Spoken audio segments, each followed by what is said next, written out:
Si l'on suit ce vieux panneau, mieux vaut ne pas être trop mal en point. Car au bout du chemin, ni soignants, ni infrastructures. En fait, ici, ce sont les logements des médecins. Il y en a 3. Démarré en 2011, le projet est au point mort. Rien n'a changé depuis le début de l'enquête de cette militante pour la transparence. Comme l'hôpital de Mvouti, de nombreux chantiers ont été abandonnés dans le pays. Selon un rapport de la coalition publié Ce que vous payez, 26% des constructions d'infrastructures médicales sont à l'arrêt ou n'ont pas encore démarré. Problème, en 2019, 19 milliards 642 millions de francs CFA ont été alloués par l'État au ministère de la Santé. Pour ce qui est de l'hôpital, ces installations-là, pour arriver à ce niveau, il faut avoir au moins reçu un financement, un fonds.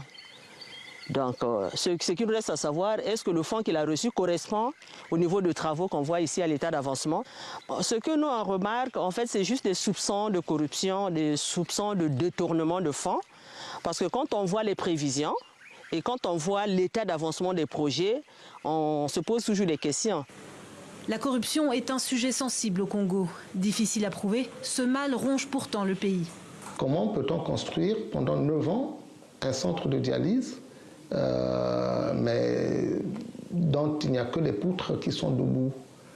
Pourquoi on peut retrouver dans le budget de l'État l'équipement des centres de dialyse alors que ces centres ne sont pas construits? Ça devrait nous faire réfléchir quand même.